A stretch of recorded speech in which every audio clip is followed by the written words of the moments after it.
Salamatсыңдар ма балалар? Жақсы, отыра бүгінгі сабақта келмеген оқушылар, қатыспай отырған оқушылардан ма, келмеген оқушылар сабаққа қатыспаған ма? Кім жоқ бүгін? Көп жасар, түгел жоқ, қалғанымыз түгелміз, иә? Ал балалар, бүгінгі көңіл күйлеріңіз қалай? Тамаша ма? Жоқ, орташа, төмен ба? Тамаша. Осындай көңіл күймен бүгінгі сабағымызды бастаймыз. Ал олай болса балалар, бізге үйге қандай тапсырма берді? Асқазан шен жолдарының алдында. Ал олай болса, менен сұрақ, сізден жылдам жауап әдісі арқылы бір-бірімізге осы үй тапсырмасы бойынша, осы тақырып бойынша сұрақтар қояйықшы. Кім? Димаш. Иманғалиға сұрақ қояйық. Тырысқақ дегеніміз не? Тырысқақ ауру. Асқазан ішек жолдарының ауруы. Асқазан ішек жолдарының ауруы. Қалай еді сонда? Неде пайда болады? Яғни жуылмаған көкөністерде паразит құстардың әсерінен пайда болады. Жақсы, Жұлдызай. Ең сұрағымда ботулизм дегеніміз не? Ботулизм ішек ауруы, ол өте қауіпті ауру және оны дәрігердің көмегінсіз жазып кету мүмкін емес. Тамаша, керемет. Енді сіздерге бағаларымыз білеміз, е, қанша бал екен, ең жоғарғы балдарды қойып отырамыз. Келесі. Ақбөбе. Асқазан ішек ауруларын тудыратын микроорганизмдерді атады. Керемет. Мен Иманғали Камал дайындық қажет болып тұр сізге. Бізде жауап берді, тағы Настен жауап берді. Настенге лайық па? Келесі. Диетология деген қандай ол? Диетология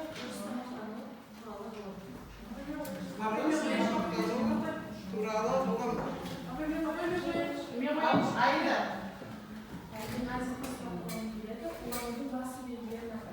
Уланудың басты белгілері жүрек айниды, құсады, асқазаны ауырады және жалпы әлсіздік байқалады. Дұрыс па? Дұрыс. Жауабымыз қанағаттанарлық па? Тамаша ма? Еңіп қойсыншы. Еңіп. Кімге қойсыз сұрағыңыз? Қазынаға дейді. Адамның жүрек айнуы, асқазан ауруы, жалпы әлсіздік. Қазір қойылған сұрағы қойып, ал келесі. Отырады.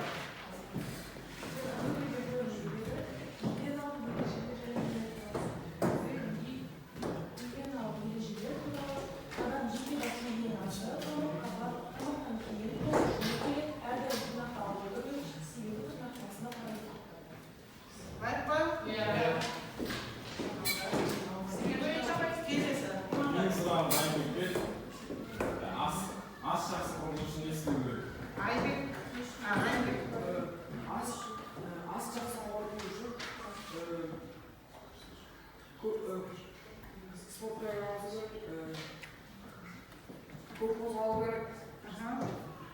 Кім толықтырады? Кім толықтырады? Жемістер мен жидектер, көкөністер жеп, шырындар мен сұйық тамақтар ішу. Бізді күшейту керек сізге. Отырады. Жарайды, мінекей. Бүгінгі тамаша үй тапсырмасына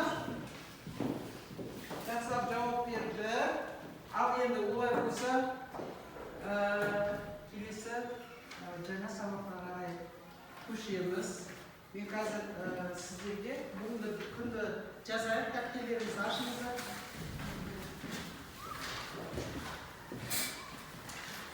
Азық құрамындағы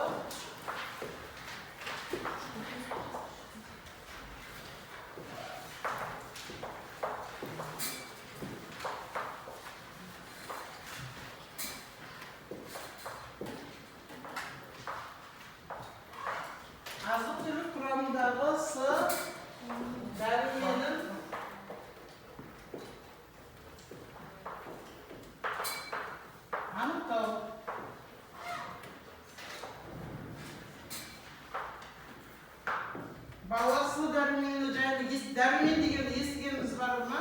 Иә, бар, иә. Ал енді балалар, рәппеге жас болса, маған көрініп тұрыңыздар, бері қараңыздар. Бүгінгі азық-түлік құрамындағы су дәрумен анықтау, яғни зертханалық жұмыс. Енді сабағымызды сендерге түсіндіру үшін ары қарай зертханашы апайымыз, Шұғыл апай, зертханалық жұмыс сіздермен тәжірибе жүргізеді. Ал жақсылап атсалысып, тәжірибе жұмыстарын көреміз. Алматысында балалар бүгінгі күнімізге сәттілік тілеп отыр. Мен сендермен осындай зертханалық жұмыс жасаймын. Біздің сабағымыздың мақсаты азық-түліктің құрамындағы С дәрумендерін анықтау. Бізге қарапайым мақсаттың түрлі құрамында азық-түліктің С азық-түліктің бойындағы С дәруменін анықтаймыз. Сол себепті бізге қажетті заттарымыз, жаңағы құрал-жабдықтарымыз, керекті нелерімізді сендерге атап өтейін. Бізге ең біріншіден алма шырының бойындағы жаңағы С дәруменін анықтауымыз қажет. Бізге алғаш ең керектісі бізге сынау қажет. Одан кейін жаңағы дәріханалық спирттелген йод қажет. Екіншіден бізге жаңағы тәжірибемізде аскорбин қышқылы бар. Аскорбин қышқылының бойындағы С дәруменде анықтауымыз қажет. Осы себепте оған қажетті затымыз керамикалық жаңағы табақшамыз қажет. Одан кейін бар дистиллирмен суымыз да қажет. Одан кейін жаңағы дәріханалық спирттелген йодымыз да қажет. Сонымен қатар тағы да үшінші жаңағы тәжірибемізге лимон шырыны да қажет. Лимон шырынында бойындағы жаңағы несі С дәруменін анықтауымыз қажет. Бұған да жаңағыдай қолымызға тамшы, одан кейін бар дәріханалық йодымыз қажет. Одан кейін балалар, мен сендерді алдымен жаңағы топқа бөлмес бұрын, мен сендерді жаңағы қауіпсіздік ережемізбен таныстырып өтейін. Бізге қауіпсіздік ережемізді сақтау үшін біріншіден не қажет? Бізге ақ халатымыз қажет. Одан кейін жаңағы резинке қолғабымыз да қажет. Өйткені біз не істейміз? Дәріханалық спирттелген йодпенен жұмыс жасағандықтан бізге қолымызда резинке қолғабымыз қажет. Одан кейін жаңағы менің қолымда сендерді топқа біріктіріп алуым керек. Біріктірмес бұрын менің қолымдағы 3 түрлі түсті қағазымыз бар. Осы 3 түрлі түсті қағазымызды таңдап алып болғаннан кейін барып, мен сендерді топқа біріктіремін. Келіп, сол қағазды алуларына болады.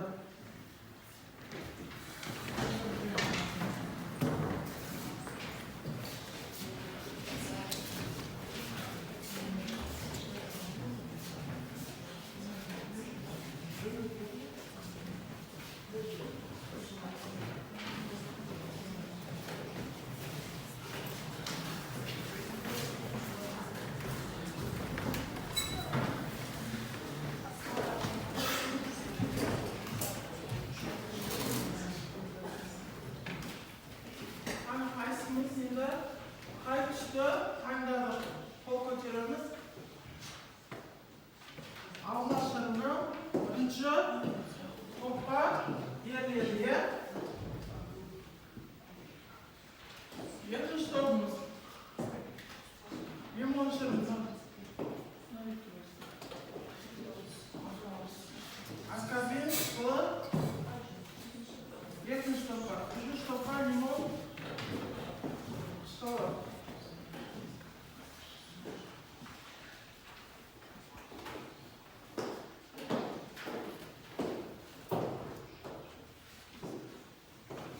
Biz endi topqa bölünüp тобымызды құрап алдық. Енді тәжірибемізді жасауға кірісеміз. бұрын мен сендерге тәжірибе жасайтын нелерді, құрал-жабдықтарды алдарыңа беремін.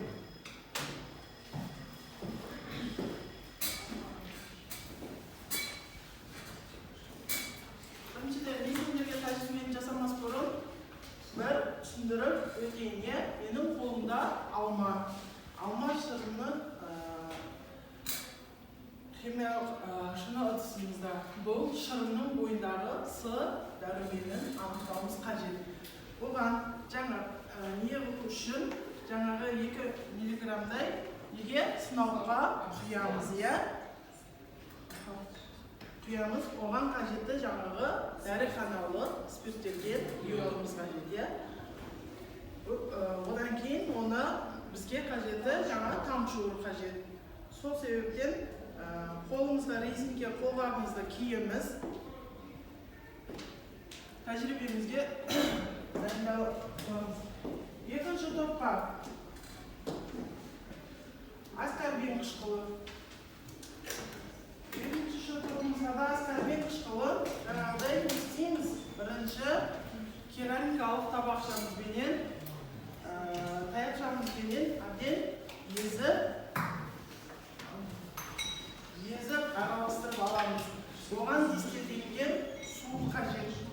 Дистилденген суымызды құямыз мөлшеріменен. Одан кейін барып жаңағы дәріханалық йодымызды пайдаланамыз.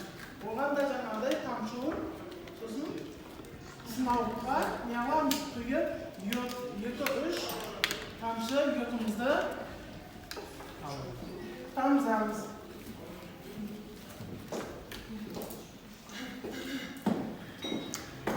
Үшінші топқа лимон шырыны.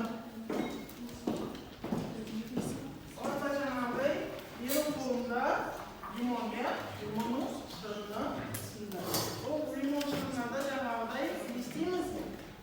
Онда дәріханалық йодтағы спирттерді йодтаған йодымыз қажет. Бұған да тамшуырменен бірінші ең алдыменен сынауға құямыз. Сынауға құйып алғаннан кейін мөлшерінен йодта тамшуырмен алып 2-3 тамшы яғамыз. Тамызды анықтаймыз. Қолымызға резинке қолғабымызды киеміз.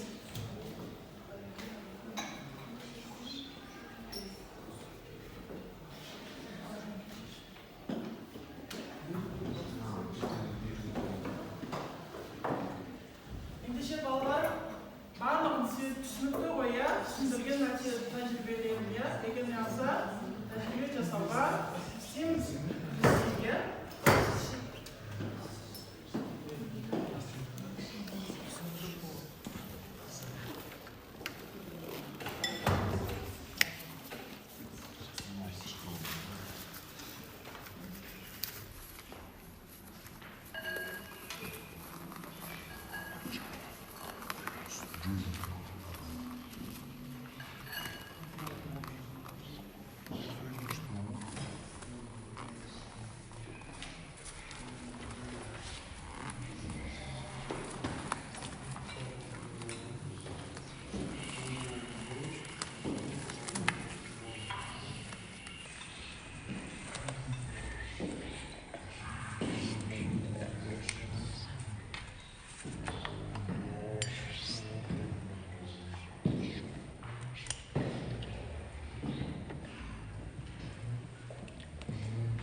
Biz her türlü sınavga 20 ml şırın құйдық.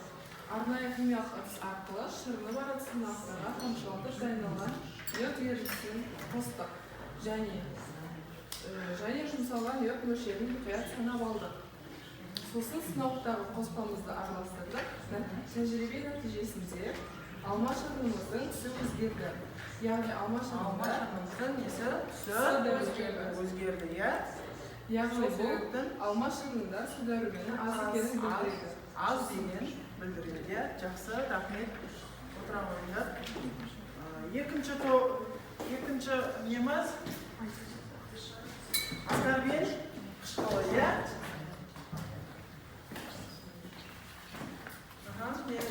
Не түсіндір, қандай не болды? Біз ең алдымен ыдысқа аскорбинка қышқылын езіп алдық.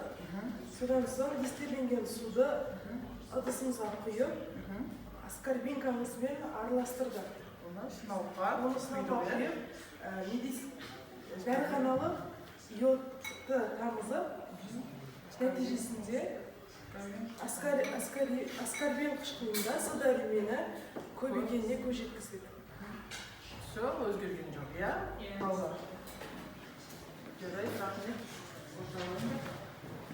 Үшіншісі, лимон қышқылы, иә? Қанкелеміз лимон қышқылынан нәтижесінде қандай не берді, реакция берді? Біз сынауға 3 тамшы лимон шырынын және де 3 тамшы йод тамыздық. Сынауға 20 мл йод тамызды. Ол нәтижесінде лимон шырынының түсі өзгерді. Ол лимон шырынында су дәрумені аз екенін білдіреді. Өте жақсы, керемет. Рахмет.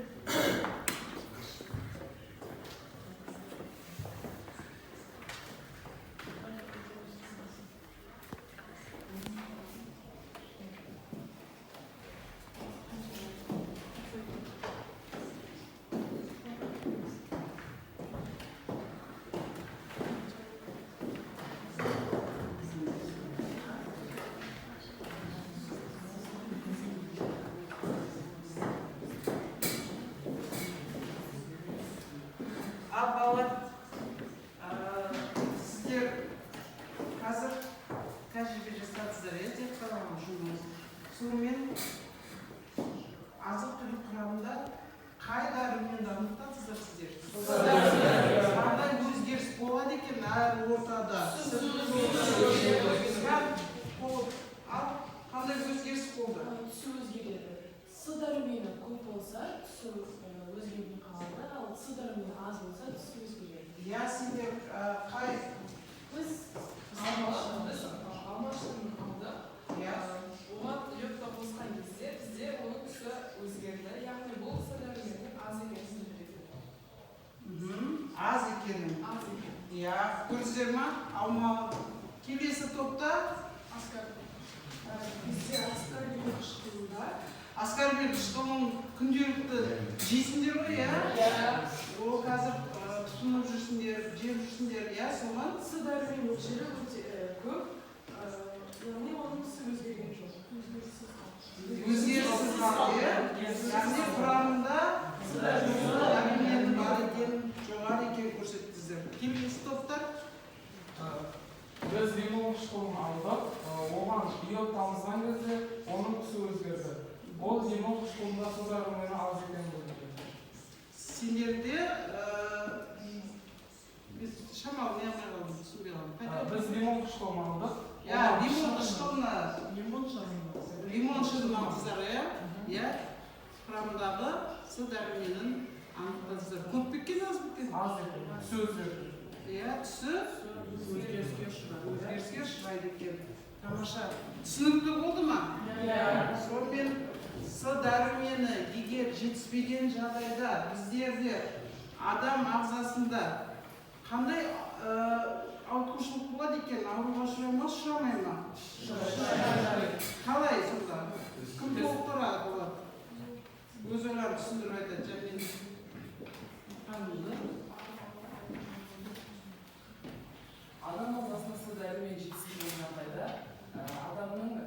қанталап, тістері түсіп, Иә, қырқылап ауруына шалдығады екен.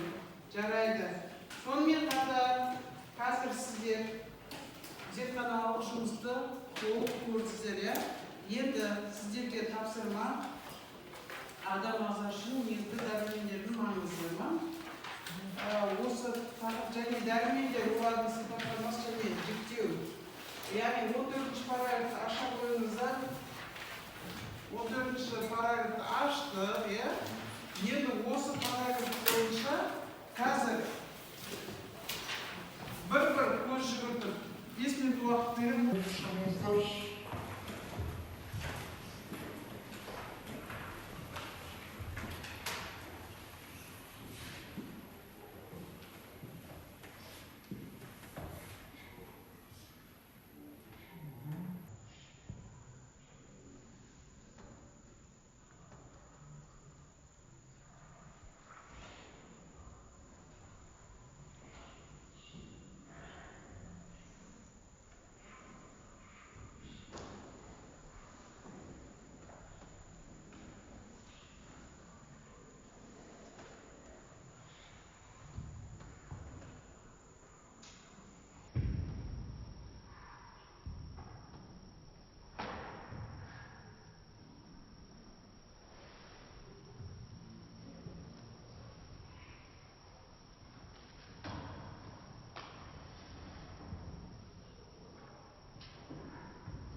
жақсы.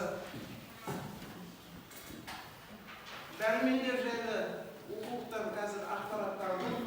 Енді экранға назар аударыңыздар. Қазір сіздерге бейне ролик көрсетіледі. Тыңдаймыз. Қосымша ақпарат ретінде.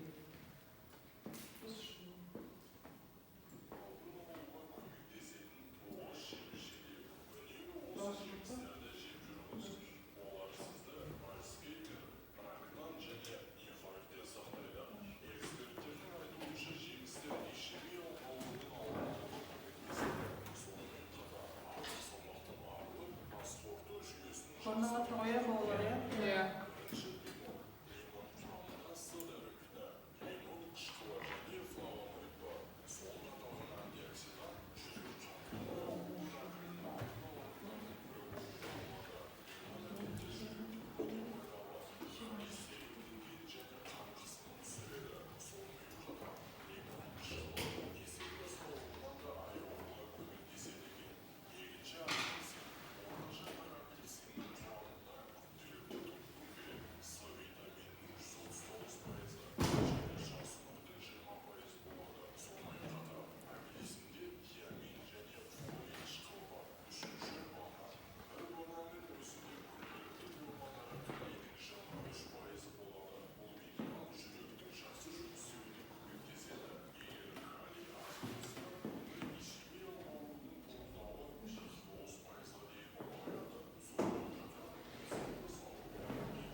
Al, балалар, қазір мына техникалық шамалы ақылға байланысты уже дауыс шықпайды, бірақ естідіңіздер ғой, иә?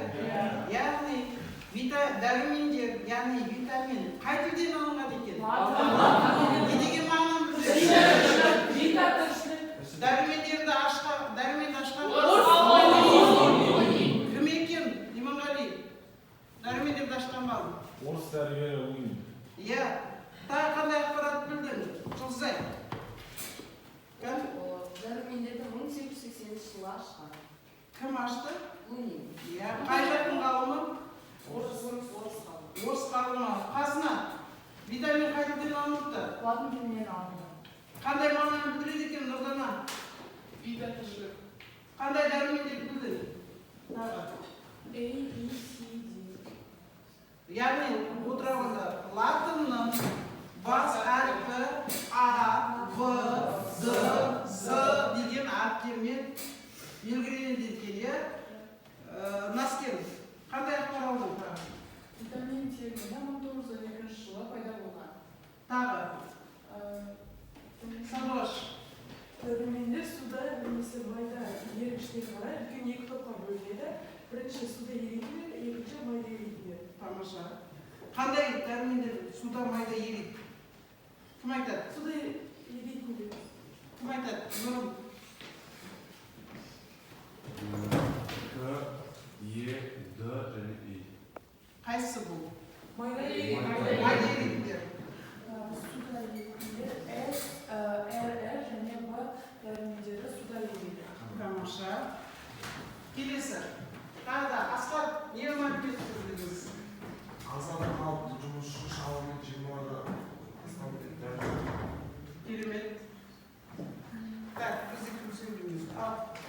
Дәрумендердің құрамына кейде сандарда қосылып жазылады. Бұл олардың шыққан реттерін көрсетеді. Мысалы, В1, В2, В3, В12. Тамаша. Керемет. Бүгінгі сабаққа қатысқан оқушылардың барлығына жоғарғы Мағжан. Не түсіндіңіз? Сөйлеші. Дәрумендер ағзаға керек, ағза үшін дәрумендердің қажетті дәрумендердің тәуліктік мөлшері шамамен 180-200 миллиграмм. Тамаша. Аружан. Суда ауамен жанасқан кезде ол жойылып кетеді. Сондықтан оны көмесіздерді алдын ала жуып Иә, керемет. Бүгінгі сабақта барлығы түсінікті болды ма, балалар? Сұрақтарыңыз бар ма?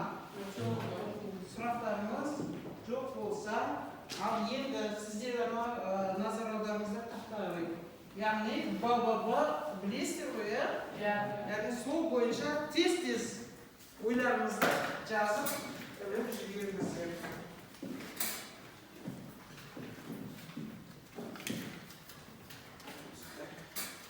Ашыққа бір-біріңе беріп жіберіңіздер. Бүгінгі сабақта білдім, білемін, білгім келеді. Келесі сабақта не білгілеріңіз келеді? Немесе бүгінгі сабақта қандай қызықты ақпар алдыңыз?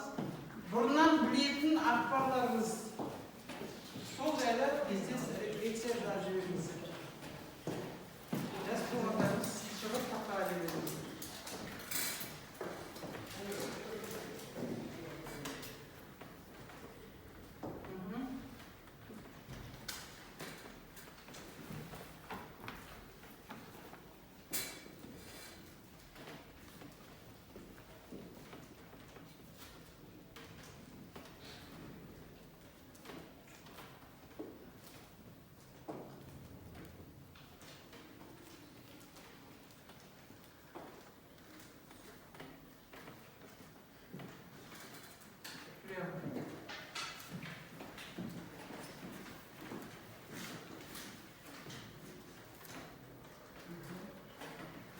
Кері байланысты жабыстырып, кәдімгі Сандуғаш, сен не жайында білгің келді? Жеміс-жидек, қай жеміс-жидек жайында білгің келді? Мен бүгінгі сабақта дәрумендер жайлы толық ақпарат алдым. Және сол дәруменнің адам ағзасында рөлімен толық таныстым. Келесі. Мен білемін. Мен дәрумендердің адам ағзасына пайдалы екенін бұрыннан білемін. Керемет. Тұрдана. Мен дәруменді көп пайдалану зиян екенін және ол кезде гипервитаминозның орын алатынын білдім.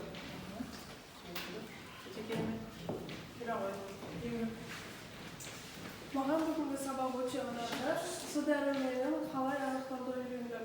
Мен бұрыннан дәрумендер латын тілінің бас әрпінен басталып жазылатынын білетінмін. Ал қалғандары мен үшін жаңа ақпарат. Өте керемет. Келесі, Райымбек. Мен бүгінгі сабақтан күнделікті тұтынып жүрген жемістердің өте пайдалы екенін білдім. Ал ендігі сабақтан балықтың және тауық жұмыртқасының пайдасын білдім. Өте жақсы, керемет. Келауы. Мен бүгін дәрумендердің дәруменінен басқа 20 түрі кездесуді екенін білдім. Мен олардың барлығын толық білмей жүрдім. Келауы. Мен дәрумендердің көпшілігі азық-түлік құрамында болатындығын бұрыннан білемін. Өте керемет. Келауы. Келесі. Мен бұрыннан білемін. Дәрумендер адам ағзасында үлкен рөл атқаратынын бұрыннан білемін. Келауы Нұрмат. Мен бүгінгі сабақта ағза үшін қажетті дәрумендердің тәулік мөлшері 180-200 миллиграмм болу керектігін білдім. Өте керемет. Келесі. Келауы. Мен бұрыннан білемін. Дәрумендер адам ағзасына өте пайдалы және А дәрумені, Б, С, Д дәрумендері көп қолданылады. Бұл сабақ маған ұнады. Сізге рахмет. Өте керемет. Келесі. Маскен келеміз. Дәрумендерді шамадан көп пайдалану ағза үшін зиян екенін білдім. Өте керемет. Жақсы. Қайсы оқушылар бәріміз біттік па? Болдық па?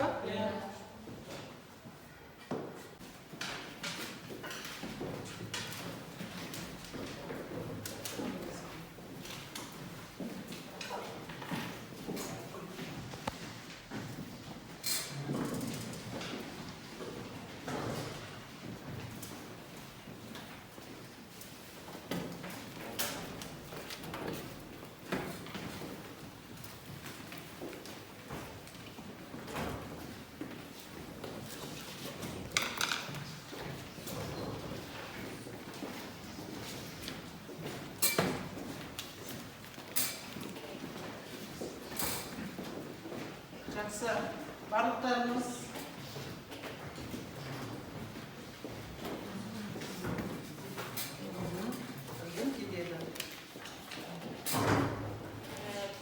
жақсы, бүгінгі сабаққа